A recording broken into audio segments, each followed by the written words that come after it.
विद्यार्थी मित्रों, आज हम डॉक्टर बाबा साहेब अम्बेडकर विश्वविद्यालय के बीए प्रथम वर्ष के अंतर्गत हिंदी गद्य साहित्य द्वितीय सत्र ऐच्छिक हिंदी पेपर नंबर 3 से कथा यात्रा इस हमारी अभ्यास की पाठ्य पुस्तक के अंतर्गत की अंतिम कथा सपना। इस कथा को हमने इससे पूर्व की तासिका के अंतर्गत प्रारंभ किया। सपना कथा के कथाकार ओम प्रकाश वाल्मीकि, इनका जो है तो स्थूल परिचय देखा।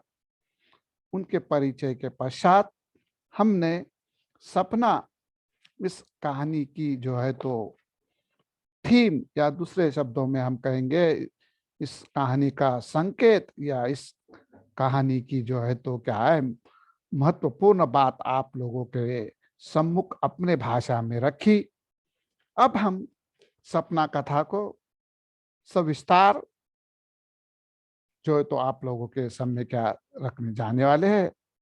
तो मित्रों देख लीजिए, सपना ये कहानी जो है एक दलित कहानीकार द्वारा ओम प्रकाश वाल्मीकि द्वारा जो है तो क्या है ये कहानी का सृजन किया गया है। इसमें लेखक ने आधुनिक सभ्य कहलाए जाने वाले शिक्षित समाज को और उसमें पर्याप्त धार्मिक संकीर्णता की अभिव्यक्ति किन शब्दों में की हुई है हमें देखने के लिए मिलती है। आज के समाज में सामाजिक समता, बंधुता, सौहार्दता ये किस तरह से सपने की तरह टूट जाते हैं, इसको बताने का एक सफल प्रयास सपना नामक कहानी के माध्यम से यहाँ पर लेखक ने हमारे सामने रखने का प्रयास किया हुआ हमें देखने के लिए मिलता है। इतना ही नहीं, तो प्रस्तुत कहानी में धार्मिक संकीर्णता से जकड़ा शिक्षित समाज और उसकी जो मनोवृत्ति है उसका स्थूल चित्रण करने का कार्य यहाँ पर ओम प्रकाश वाल्मीकि जी ने अपने सपना जो है तो कथा के माध्यम से किया हुआ हमें यहाँ दृष्टिगोचर होता है।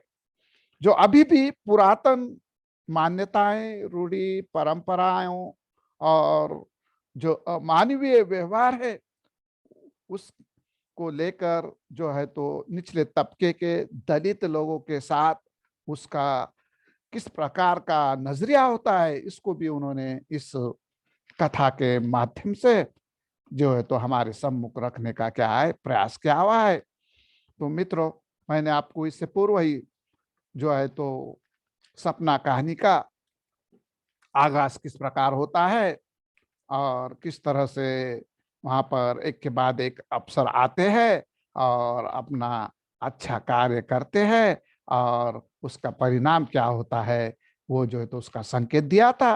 तो मैं बतला रहा था आपको कि कारखाने के निर्माण के साथ ही साथ उसके समीप की जो आवासीय कॉलोनी का जो निर्माण कार्य के शर्मा के निगरानी में हुआ था, किंतु जल्द ही उसका तबादला होने के पश्चात उनके जगह पर शिरोडकर नामक एक बहुमुखी प्रतिभा संपन्न अधिकारी आ जाते हैं और उनके आते ही कॉलोनी में फिर से जो है तो क्या है मामला उनसे भी बढ़कर और अच्छा देखने के लिए मिलता है। कॉलोनी के लोगों के लिए ड्रामे, नाटक, है ना, साहित्य, खेलकूद का मैदान, खेलकूद में जो है तो तरह की सामाजिक सांस्कृतिक गतिविधियों को उन्होंने क्या है बढ़ाने का एक सफल प्रयास किया हुआ देखने के लिए मिलता है।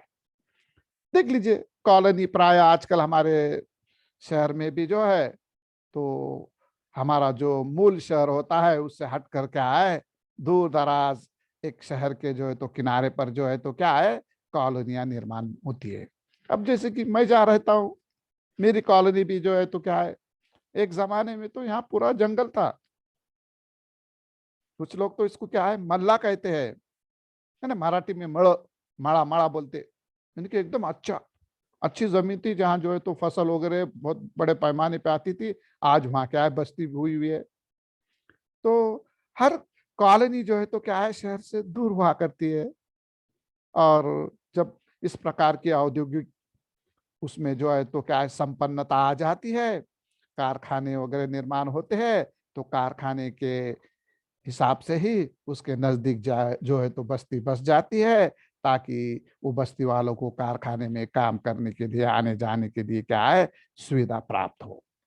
तो उसी प्रकार से यहाँ पर भी जो है, कॉलोनी शहर से 30 किलोमीटर दूर थी, कारखाने के साथ साथ वहां पर जो है तो क्या है, कॉलोनी का भी उसके आसपास विकास हुआ हुआ हमें देखने के लिए मिलता है। और उसमें जो है तो मैंने आपको कहा ना, शिरवड़कर नामक एक जो है तो ऑफिसर आते हैं, भले अच्छे ऑफिसर है, मानुस या मानुषियत उनमें या मनुष्यता उनमें है, या हमें दिखाई देता है कि वो सहृदय है।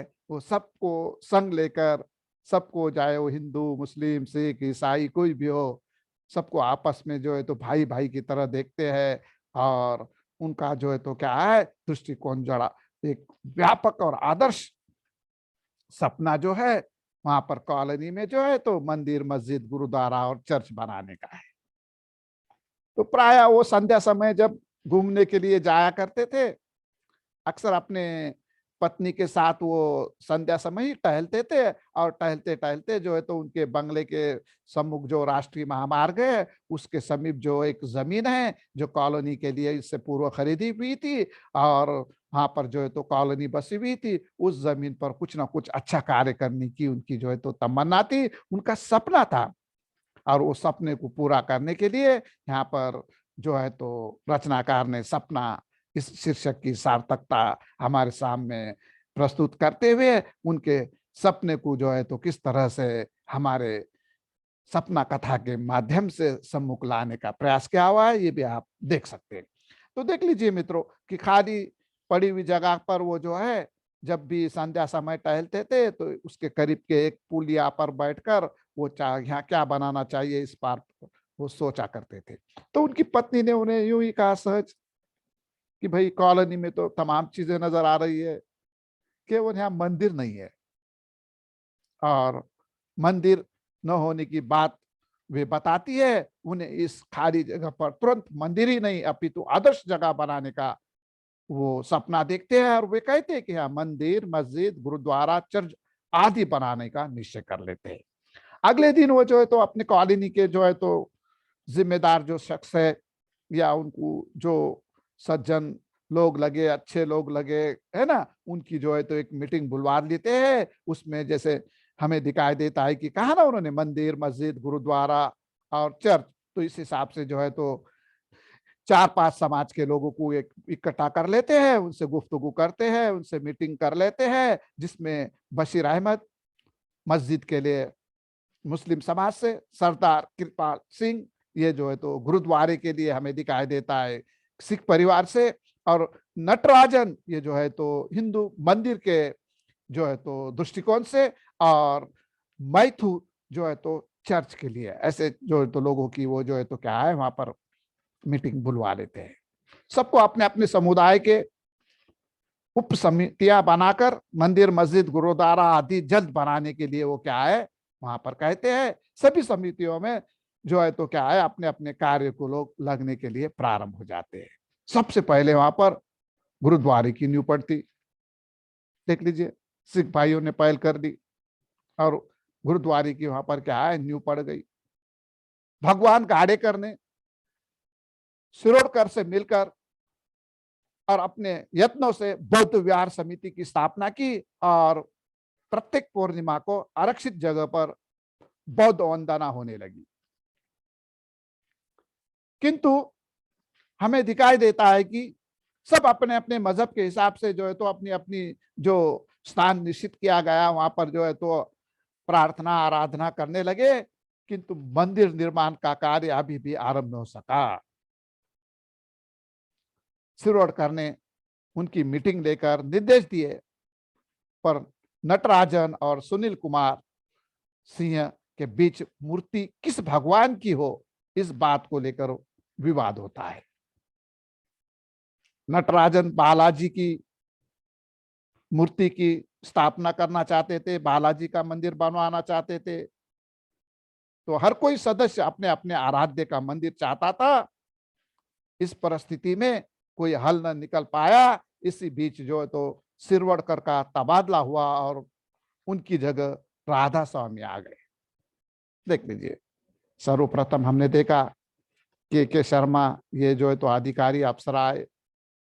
उसके पश्चात गजानन सदाशिव सिरवड़कर नामक आए और कैसे ये आदर्श सपना लेकर जो है तो सब समाज को साथ लेकर सब समाज के मंदिर, मस्जिद, गुरुद्वारे, चर्च की जो है तो क्या है कामना करते हैं, किंतु उनके आदेशानुसार सब लोग जो है तो अपने अपने जो है तो प्रार्थना के स्थान को जो है तो क्या है कबूल कर लेते हैं और उसमें अपने अपने हिसाब से प्रार्थना आराधना करना प्रारंभ करते हैं। किंतु हमारे हिंदू भाई के मंदिर के बारे में जब प्रश्न उठकर आता है तो वहां पर जो है तो हर कोई सदस्य अपने अपने आराध्य को क्या है वहां पर स्थापित करने का प्रयास करता है और उसका निर्णय नहीं हो पाता। और सिरोडकर का तबादला होने के पश्चात उस जगह जो है तो राधा स्वामी नामक दूसरे अधिकारी ऑफिसर आ जाते हैं। देख लीजिए मित्रों, मुझे उस पे से एक बात याद आ रही है कि हमारे हिंदू भाइयों में ढेर सारे पंथ, इतना ही नहीं तो हमें दिखाई देता है कि समुदाय, संप्रदाय होने के कारण सब जो है तो अपने अपने आराध्य देवता के रूप में, कुल देवता के रूप में अलग अलग भगवान को क्या है मानने की उनमें जो है तो क्या है प्रथा है और मानते हैं। इसलिए इस प्रकार का प्रश्न भी निर्माण हुआ। मुझे इस बात से एक बात आई, मैं आपको जनरल बताना चाह रहा हूँ कि मैं एक बार हैदराबाद गया। हैदराबाद जाने के बाद वहां पर फैमिली के साथ था, हमारे साथ में हमारे मित्र भी थे। हम जो है तो हैदराबाद का काफी हिस्सा, सालार जंग, जमजम वगैरह ये वो तमाम स्नो वर्ल्ड देखने के पश्चात ये निर्णय लिया गया कि हम रामोजी फिल्म सिटी भी देख लेंगे। रामोजी फिल्म सिटी में पूरा एक दिन देखने के लिए लगता है और वो शहर से काफी दूर है, लगभग 40-50 किलोमीटर के फासले पर है शायद, ऐसा मुझे लगता है। इतना अभी मेरे स्मरण में नहीं है, लेकिन वो काफी दूर है, हैदराबाद सिटी से बाहर है वो। रामोजी फिल्म सिटी है और वहाँ जब हम एक वहाँ के जो है तो फिल्मों में कैसे कैसे पॉइंट चित्रित होते हैं, वहाँ पर हमें जो है तो वहाँ के सारे हम लोग जो है ना रामोजी फिल्म सिटी के जो प्रेक्षकगण थे जो देखने को गए हुए थे, उनको उन्होंने जो है तो क्या शोले का, बसंती का, चल धन्नो बसंती के इज्जत का सवाल का दृश्य जो है तो क्या है वहां पर उन्होंने चित्रित कर कर हमको, हमारे लोगों में से एक लड़की को बुलाया और उसे बसंती बनाया और दौड़ा कर किस तरह से फिल्म का चित्रीकरण होता है, इसमें कितना सच्चाई और कितनी झूठी बातें होती है वो भी बतलाया उन्होंने। और आखिरी मरहले में जब मैं चल रहा था तो हमने एक ऐसा मंदिर देखा वहां पर, वहां केवल भगवान नहीं है, मंदिर है। मुझे अचरज हुआ, ये क्या बात है भाई, ये क्या चल रहा है।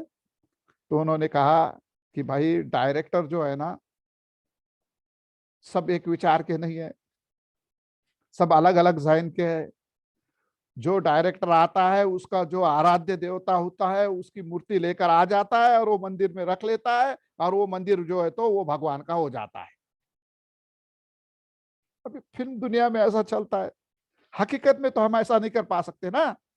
यहाँ पर जो है तो मंदिर में कौन सा भगवान रखे कौन सा न रखे, इस पर जो है तो क्या है बहस होती है, सिर ओढ़कर चले जाते हैं और हमें दिखाई देता है कि राधा स्वामी वहां पर जो है तो पदभार ले लेते हैं और वो मंदिर जो है तो फिर उनके नेतृत्व में शायद वहां पर क्या है बनना प्रारंभ होता है।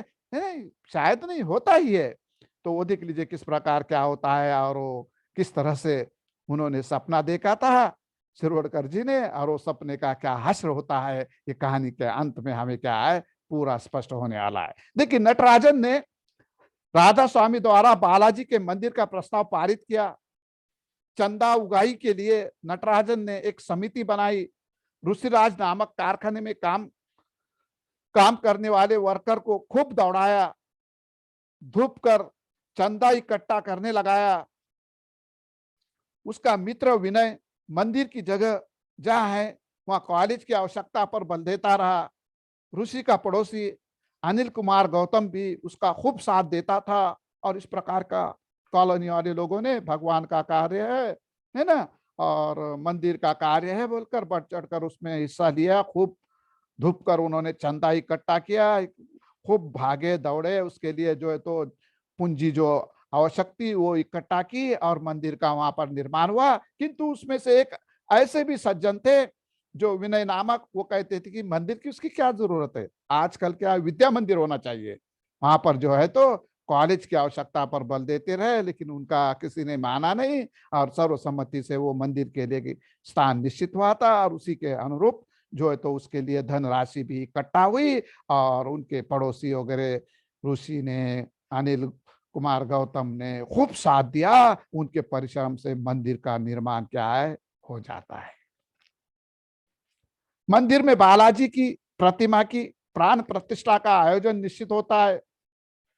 तिरुपति के स्वामी आदित्याचार्य आते हैं। मंदिर के प्रांगण में बड़े शामियाने में हजारों लोगों के बैठने की सुचारू व्यवस्था की जाती है। देख लीजिए, बालाजी के प्रतिमा की प्राण प्रतिष्ठा का वहां आयोजन हो रहा था।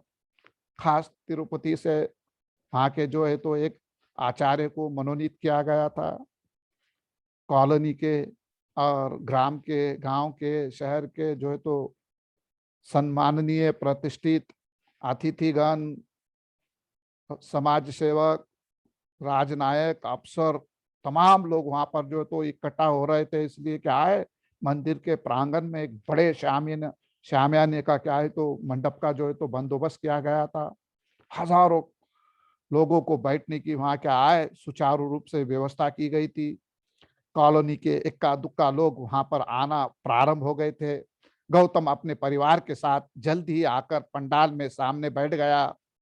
उसे वहां बैठा देख नटराजन उसके समीप आकर कहता है कि तुम बाहर गेट पर रुककर आने वाले लोगों के जूतों पर नजर रखो और अपने परिवार को ही क्या है पीछे बिठाओ।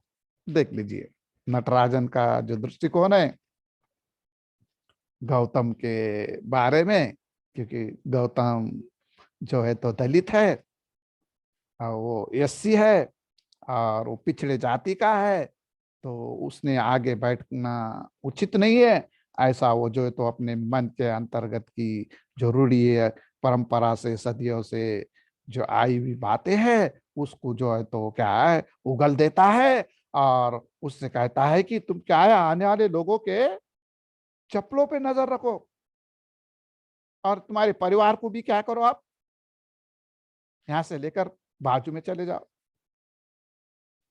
गौतम को गेट पर जाने पर कोई आपत्ति न थी, पर वो उसके परिवार को पीछे जाकर बैठने की बात का विरोध करता रहा। वो नटराजन तथा नागराजन से झगड़कर सामने ही बैठता है। नटराजन अपने विश्वसनीय लोगों को हिदायत देता है कि पंडाल में हिसाब से देखकर लोगों को बिठाओ। देख लीजिए इस प्रकार का वो तंज करता है, टांट मारता है, व्यंग्य कसता है। और ऋषि के पहुंचने पर वो उसे अलग से ले जाकर कहता है कि तुम्हारे मित्र को परिवार समेत पीछे बिठाओ।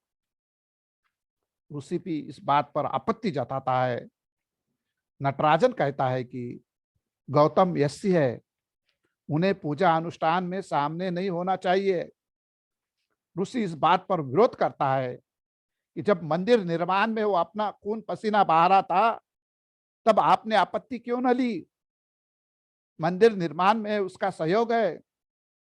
नटराजन और उस समान संकीर्ण विचार रखने वाले से तथा ऋषि में भी क्या है विवाद बढ़ जाता है और अंत में ऋषि पंडाल गिराता है। पंडाल में भगदड़ मच जाती है, धक्का मुक्की होती है, शोर शराबे से सब कुछ धाराशायी होता है। नटराजन और स्वामी आदित्याचार्य वहां से भाग जाते हैं। बालाजी की पाषाण प्रतिमा समूचे दहशत और तनाव के तांडव को जड़वत देखती है। गौतम और ऋषि को पुलिस पकड़ कर ले जाती है तथा नटराजन अपना तबादला कर लेता है। तो इस प्रकार शिरोडकर द्वारा आदर्श कॉलोनी का सौहार्दपूर्ण सपना तहस नहस होता है। राधा स्वामी, नटराजन आदि संकीर्ण धार्मिक विचार वाले लोगों की वजह से जातिगत सांप्रदायिकता धार्मिकता के रूप में वातावरण को विषाक्त बनाती हुई हमें दिखाई देती है। और ओम प्रकाश वाल्मीकि जी ने, चूंकि वे दलित साहित्यकार है, दलित साहित्य के प्रतिनिधिक रचनाकार है और दलितों की समस्या को दलिती बखूबी समझ सकता है, और उसने ही इस पर जो है तो लिखने पर उस रचना में क्या है, जान आ जाती है, ऐसा उनका मत भी है। और दलित जीवन की वेदना और चेतना को अपने साहित्य में उन्होंने जो है तो स्थान देकर जाति व्यवस्था के कारण दलितों के प्रति समाज में जो असहिष्णुता है, जो अमानवीयता को अभिव्यक्ति मिली है, वो स्पष्ट रूप से हमारे सम्मुख सपना इस कथा के माध्यम से जो है तो क्या है, आती है। तो देख लीजिए मित्रों, आज हमने डॉक्टर बाबा साहेब अम्बेडकर विश्वविद्यालय के बीए प्रथम वर्ष के अंतर्गत द्वितीय सत्र जो है हिंदी गद्य साहित्य ऐच्छिक पेपर 3 के अंतर्गत से हमारे अभ्यास की जो पाठ्य पुस्तक थी कथा यात्रा, जिसका संपादक का कार्य जो है डॉक्टर माधव सोनटक के भूतपूर्व विभागाध्यक्ष डॉक्टर बाबा साहेब अम्बेडकर जी ने किया हुआ है। इस कथा यात्रा की पाठ्य पुस्तक का और अंतिम कथा सपना का यहाँ पर क्या है, समापन होता है। मुझे लगता है अगले आने वाले घंटे में इस पेपर के अंतर्गत, हिंदी गद्य साहित्य के अंतर्गत जो दूसरी पाठ्य पुस्तक रखी हुई है काग भगोड़ा हरिशंकर प्रसाद जी की, उसे हमें जो है तो क्या है, प्रारंभ करना है। तो मित्रों, आज के इस तासिका के अंतर्गत, कथा यात्रा के अंतर्गत की जो ये 12वीं कथा थी सपना, वो पूर्ण हो चुकी है। मैं सरसरी एक निगाह इन कथाओं पर दौड़ाते हुए इस तासिका का समापन घोषित करते हुए कथा यात्रा समाप्त हुआ, यह भी बतलाने जा रहा हूं। तो देख लीजिए, फिर से मैं जो है तो आप लोगों के सम्मुख कथा यात्रा के अंतर्गत की 12 कथा का जिक्र कर कर रुकने का प्रयास कर रहा हूं। इसके अंतर्गत संपादक महोदय ने बड़ी दूरदृष्टि रखते हुए कथाओं में से जो है तो विशेष कथाओं को जो है तो क्या आपने कथा यात्रा इस पाठ्य पुस्तक में जो है तो समाविष्ट किया था। उसमें जमींदार का दृष्टांत जे न्यूटन की, ये एक जो है तो क्या है, पाश्चात्य विद्वान ने लिखी हुई पहली और अनुवादित जो है तो क्या है, कथा है। दूसरी देख लीजिए, एक टोकरी भर मिट्टी माधव सप्रे की, ये एक मौलिक और छोटे कलेवर की कथा है। उसने कहा था एक पूर्व दीप्ति फ्लैग फ्लैशबैक में जो है तो जाकर पूर्व दीप्ति में जो है तो लिखी हुई एक चंद्रधर शर्मा गुलेरी जी की कथा है। केवल 3 कथा लिखकर हिंदी साहित्य में ये अमर हुए विद्वान है। देख लीजिए, नैराश्य प्रेमचंद की एक सामाजिक समस्या को लेकर आई हुई ये जो है तो कथा है। किस तरह से हमें दिखाई देता है कि पुरुष की पुत्र प्राप्ति की अभिलाषा पूर्ण न होने पर किस तरह से परिवार में नैराश्य छा जाता है, उसे उन्होंने अपने इस कहानी के माध्यम से अभिव्यक्त किया हुआ देखने के लिए मिलता है। इतना ही नहीं, जयशंकर प्रसाद जी की पुरस्कार ये कहानी भी है, ये ऐतिहासिक कहानी है। मगध सम्राट राजा प्रथा के हिसाब से किस प्रकार से किसी ना किसी का जो है तो क्या है, खेत स्वयं जोतते हैं और उसको जो है तो दुगनी तिगनी राशि देकर पुरस्कारित करते हैं। किंतु किस प्रकार से इस कथा की नायिका वो जो स्वर्ण मुद्रा दी हुई रहती वो राजा पर ही निछावर करती है और पुरस्कार लेने से क्या है, मना करती है, और बाप दादा की जमीन हम बेचा नहीं करते, इस प्रकार का वो जो है तो वहां पर क्या है, अपना मत व्यक्त करती है। उसके बाद की छठी कथा जो है नारंगिया, 2 भाई है, ये जो है दूसरे जो है तो राज्य से हमारे राज्य में या दूसरे देश से हमारे देश में आए हुए शरणार्थी है, किस प्रकार के है, कैसे है, उनके मनोवैज्ञानिक चित्रण को भी यहाँ पे सामने रखा गया है। वो साहब जैनेन्द्र कुमार की जो है तो एक कथा है, विषधर सांप विष को त्यागने के पश्चात किस तरह निस्तेज हो जाता है और लोग उसका कैसा खिलौना बना देते हैं, इसका चित्रण बड़ा ही मार्मिक यहाँ पर क्या हुआ देखने के लिए मिलता है। तो आठवीं कथा थी हमारी परमात्मा का कुत्ता।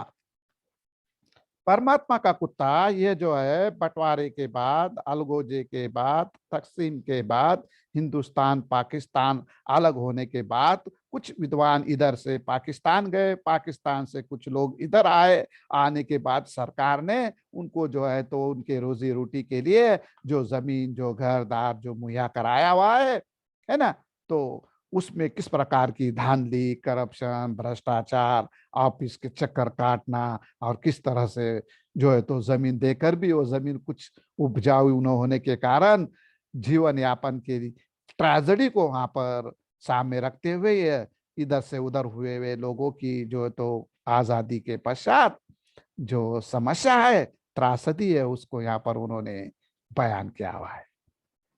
तो ठेस फनीश्वर नाथ रेणु की ये आंचलिक कहानी है।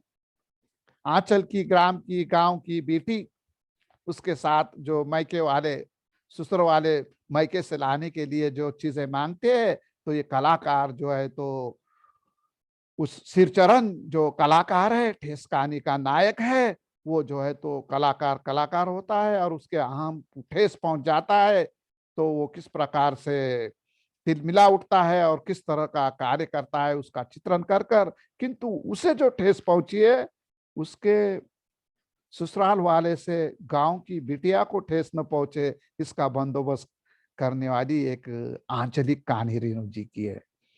अब इससे पहले मैंने फैसला बताया आपको मैत्रेय पुष्पा की, ये नारी जो है तो उद्धार का या नारी चेतना का, या हमें दिखाई देता है कि कार्य करने वाली कवयित्री है मैत्रेय पुष्पा। इसने जो है तो इसकी जो नायिका है वो किस तरह से अपने ही पति के खिलाफ वोटिंग करने का फैसला करती है, उसको बताया है। नहीं तो आजकल हम देखते हैं जो भी वार्ड या मतदार संघ है ना, जहां भी हमें दिखाई देता है कुछ नारियों के लिए आरक्षित किया हुआ है, वहां पर नारियां तो दिखती है, वो तो खड़े तो रहती है, वो तो चुनकर आती है, लेकिन उनके कुर्सी पर उनके पति महोदय ही नजर आते हैं, वही काम करते हैं, है ना। तो उनको फैसला देने का कोई अधिकार नहीं है। तो इस फैसला कहानी में मैत्रेय पुष्पा जी ने जो है तो इसकी नायिका जो है तो अपने पति के वो खिलाफ वोट डालने का फैसला करती है, उसे जो है तो बताया है। उसके बाद की जो कहानी है, साहब फिर कब आएंगे माँ, ये जो है तो मर्माहत करने वाली कहानी है। एक 6 वर्ष की बालिका अपनी माँ से, जो होटल में बर्तन मांजने का काम करती है, जिसका नाम मंगली है, उससे पूछती है स्वादिष्ट भोजन साहब आने के उपलक्ष्य में जब उसे मिलता है, तो फिर जो है तो इस प्रकार के भोजन की लालसा रखते हुए माँ से अनजाने में इस प्रकार का सवाल करती है, माँ साहब फिर कब आएंगे।